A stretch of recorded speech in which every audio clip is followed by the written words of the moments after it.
नमस्कार दोस्तों, खबरों के अंदर आप सभी का बहुत बहुत स्वागत है। आज की पहली खबर के अंदर सबसे पहले दोस्तों बात करेंगे कि आखिर किस तरीके से इजराइल ने ईरान के ऊपर अटैक करा है, ईरान ने भी बदले में इजराइल के ऊपर अटैक करा है। इसके अंदर क्या कुछ कहानी बनने वाली है और मिडिल ईस्ट के अंदर क्या एक बड़ा कैओस होने वाला है, बड़ी वॉर होने वाली है, इसके अंदर बात करेंगे। दोस्तों दूसरी खबर पर बात करेंगे प्लेन क्रैश के ऊपर। दोस्तों एयर इंडिया का जो कल प्लेन क्रैश हुआ था उसके ऊपर अपडेट पर बात करेंगे। और सबसे पहले दोस्तों अपन अपनी पहली खबर की ओर बढ़ते हैं। अब पहली खबर क्या है? पहली खबर है कि इजराइल ने आज सुबह सुबह ईरान के ऊपर अटैक कर दिया।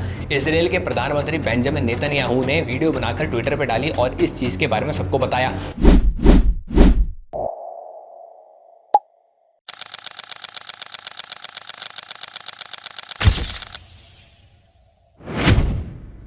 अब दोस्तों इजराइल ने ऐसा किया क्यों है? ये अटैक जो होने वाला था ये दोस्तों बड़ा ही प्रेडिक्टेबल अटैक था।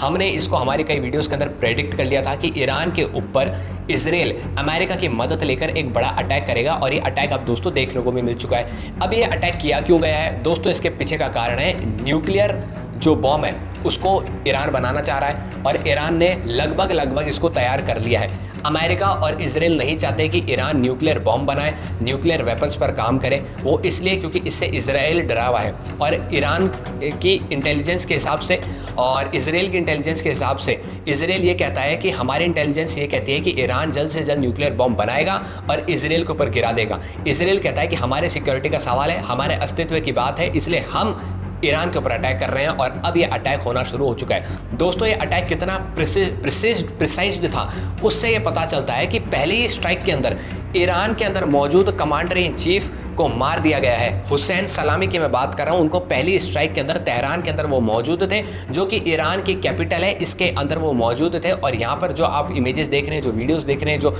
बिल्डिंग्स की इमेजेस देख रहे हैं, उन्हीं की बिल्डिंग्स की बताई जा रही है अलग अलग मीडिया सोर्सेज के हिसाब से।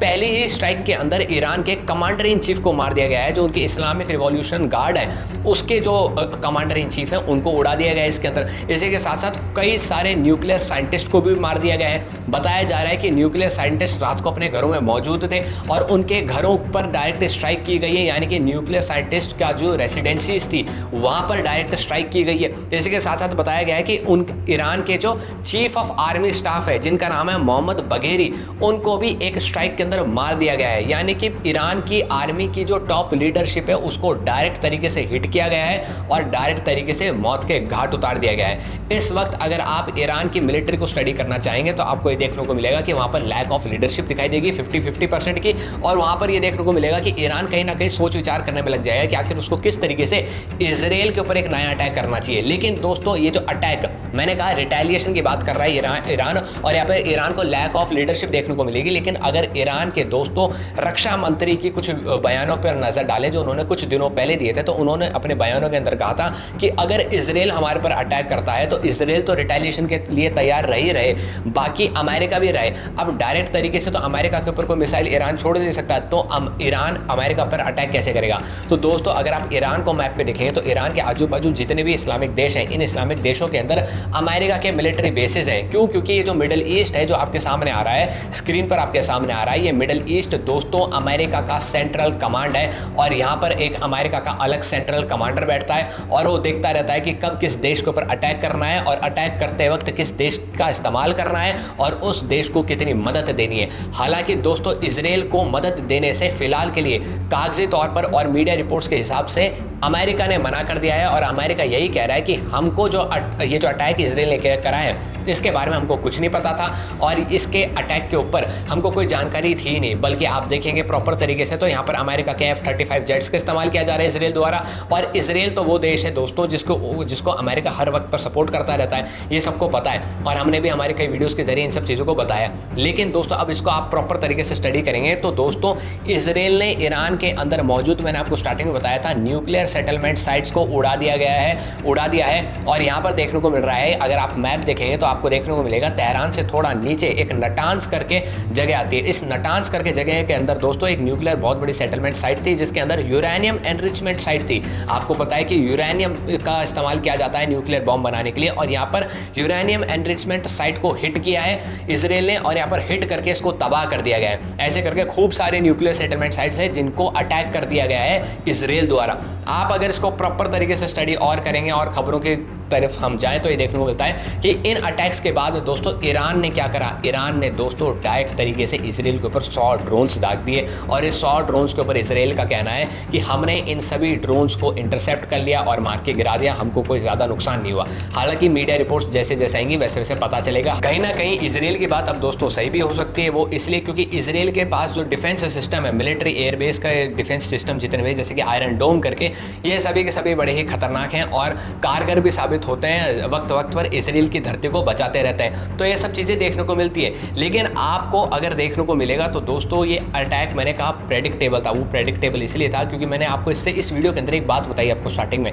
वो बात ये थी कि ईरान के डिफेंस मिनिस्टर ने कहा था कि अगर हम पर अटैक होता है तो इसराइल तो रिटेलिएशन के लिए तैयार रहे, बल्कि अमेरिका के जितने भी बेसिस हैं, जो होस्टिंग कंट्रीज़ के अंदर अमेरिका के जितने भी बेसिस हैं हमारे देश के आजू बाजू, ईरान के आजू बाजू, वो भी तैयार रहें। तो दोस्तों जैसे ही ईरान ने ये धमकी दी थी, ईरान के रक्षा मंत्री की तरफ से ये धमकी दी गई थी, वैसे ही दोस्तों कल क्या हुआ, कल ये हुआ कि डोनाल्ड ट्रंप ने अचानक से जितने भी होस्टिंग कंट्रीज़ हैं उन होस्टिंग कंट्रीज़ के अंदर मौजूद अमेरिका के जितने भी बेसिस हैं उन बेसिस के अंदर नॉन आर्मी ऑफिसर्स जितने भी थे उन सबको बुला लिया और वहाँ पर सिर्फ और सिर्फ आर्मी ऑफिसर्स को छोड़ दिया।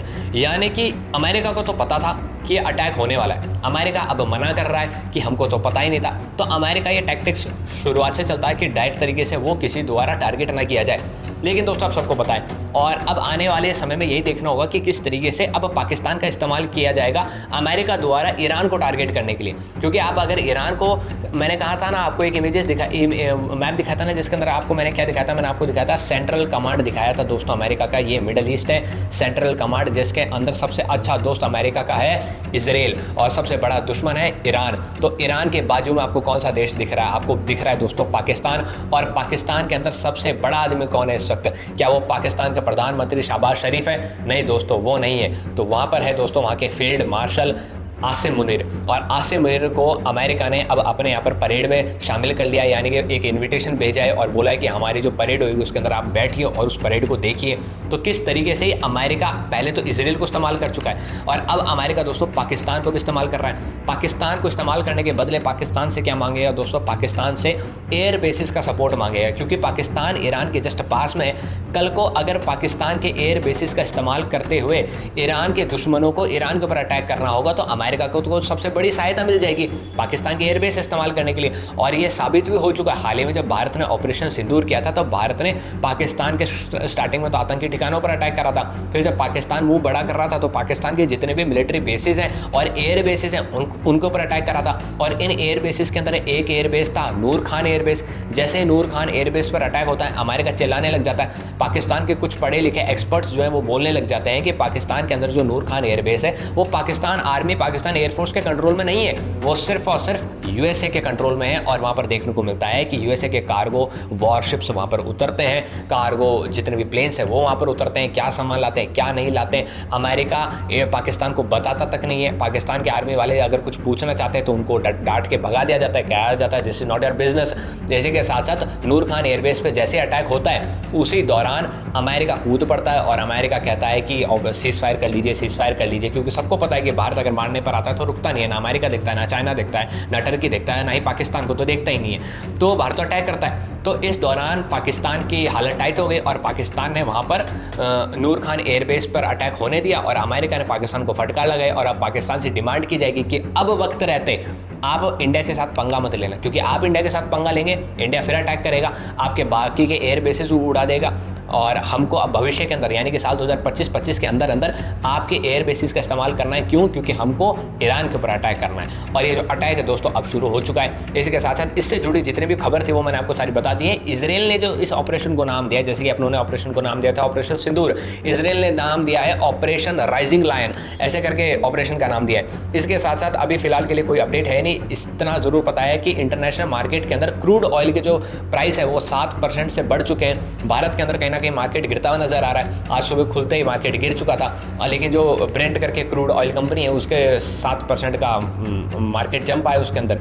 अब देखने वाली बात यही है कि आखिर ये कहानी, ये मिडिल ईस्ट के अंदर कैओस कितना लंबा चढ़ता है। और इस हिसाब से भी देखने को मिलता है कि अगर ईरान सऊदी के अंदर मौजूद यूएस के एयरबेसिस पर अटैक करता है, बहरीन के अंदर यूएस के एयर बेसिस पर अटैक करता है, कतर के अंदर करता है, ओमान के अंदर करता है, उल्टा सीधा मिसाइल बरसाने लग जाता है, यमन के अंदर हूती से एक्टिव हो जाते हैं और हूती से सऊदी अरेबिया को क्रॉस करते हुए इसराइल के ऊपर मिसाइल मारने की कोशिश करते हैं, या फिर सीरिया के अंदर हिजबुल्लाह एक्टिव हो जाता है और वो सीरिया के इसराइल के अंदर घुसने की कोशिश करता है सीरिया के थ्रू, और गाजा के अंदर अचानक से हमास को और ज़्यादा मात्रा में हथियार पहुंच जाते हैं और हमास भी वहाँ से एक्टिव हो जाता है। तो दोस्तों प्रॉपर तरीके से मिडिल ईस्ट के अंदर कैओस मच जाएगा, चारों तरफ से बम गोले दाग दिए जाएंगे, गैंग्स ऑफ वासेपुर जैसा सीन हो सकता है मिडिल ईस्ट के अंदर इस वक्त 2025 की ये भविष्य है, ये भविष्यवाणी है। इसी के साथ साथ दोस्तों अगर अपन अपनी अगली खबर की ओर जाते हैं वो है एयर इंडिया के प्लेन क्रैश की। तो दोस्तों यहाँ पर ये देखने को मिल रहा है कि कल इस प्लेन के अंदर AI-171 के अंदर, जिसका मॉडल है बोइंग 787 ड्रीम लाइनर बोइंग 787, दोस्तों सबसे पहले इसकी बात कर लेते हैं। ये दोस्तों वो प्लेन है जो अब तक बनने के बाद में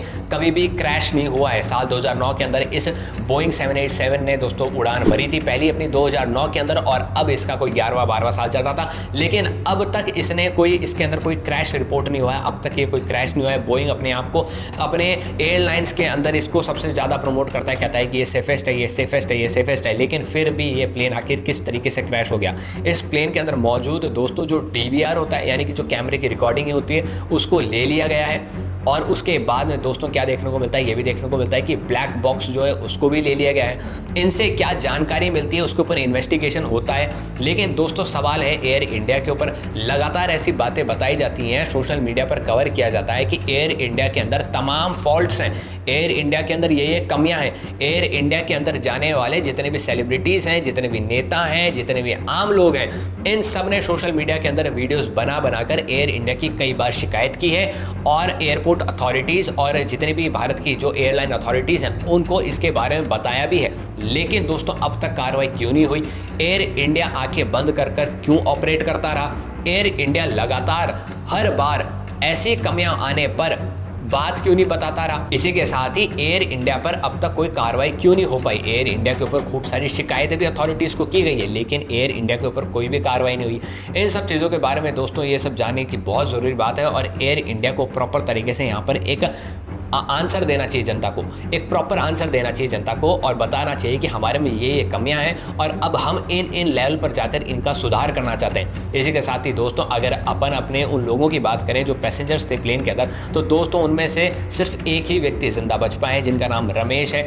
वो ब्रिटिशर थे, उनके पास ब्रिटिश पासपोर्ट था, और वो ब्रिटिश अपने यानी कि इंग्लैंड लंदन जा रहे थे, और वहाँ पर ये देखने को मिलता है उनके प्लेन में उनके साथ उनका भाई भी था, लेकिन किसी कारणवश वो बच के निकल जाते हैं। यानी कि होता ही है कि उनके जो उन्होंने जो बातें बताई है मीडिया के अंदर, उसके अंदर वो बताते हैं कि प्लेन जैसे ही टेक ऑफ करता है, वैसे टेक ऑफ करने के बाद 30 सेकंड के बाद में प्लेन के अंदर ग्रीन और वाइट लाइट चालू हो जाती हैं। ग्रीन और वाइट लाइट चालू होने के तुरंत बाद में उनको कुछ अजब गजब सी बात लगती है, और अजब गजब सी बात होने के बाद में दोस्तों वो कहते हैं कि हम जैसे ही प्लेन अचानक से ऊपर रेस जाने की यानी कि पुल अप लिफ्ट करने की कोशिश करता है, और प्लेन लिफ्ट अप हो ही नहीं पाता। अचानक से प्लेन के अंदर बहुत तेज़ी से आवाज़ें आने लग जाती हैं, और प्लेन फिर अचानक से नीचे जाने लग जाता है। जैसे नीचे जाता है वो क्रैश होता है। तो उनकी जो साइड थी वो दोस्तों यानी कि इस तरफ इस वाली साइड पे वो बैठे थे 11A पर, और इस वाली जो साइड थी ये थी हॉस्टल के साइड में। आपको पता होगा कि जो प्लेन है वो एक गवर्नमेंट हॉस्टल के अंदर, जो कि एक गवर्नमेंट कॉलेज मेडिकल कॉलेज का एक हॉस्टल था, उसके तरफ जाके क्रैश हुआ था। तो ये वाली जो साइड थी, ये वाली साइड तो दोस्तों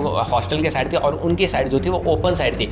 उनकी सीट किसी तरीके से वहाँ से निकल जाती है और निकल के बाहर की ओर गिर जाती है। बताया जा रहा है कि उनके पीछे एक इमरजेंसी गेट भी था, और वहाँ से उनका जो पार्ट है वो बाहर की तरफ आके गिरता है। जैसे वो गिरता है वैसे उनकी आंखें खुलती हैं और वो देखने की उधर उधर कोशिश करते हैं। तो रमेश का कहना है कि वो आजू बाजू देखते हैं कि लाशों के ढेर हैं, आगे आग जल रही है, आग का गुबार उठ चुका है, धुआं उठ रहा है, और वो अपने आप को महसूस करते हैं कि मैं जिंदा हूँ। और उसके बाद दोस्तों वो अपनी बेल्ट निकालते हैं, वो उठने की कोशिश करते हैं, और वो चारों ओर देखते हैं कि आखिर क्या हुआ है। तो वो देखते हैं कि मेरे सामने कुछ हॉस्टेस, जो एयर हॉस्टेस थी वो जल रही थी, और वो अलग अलग चीज़ों के ऊपर बयान देते हैं। साथ ही दोस्तों कल गृह मंत्री अमित शाह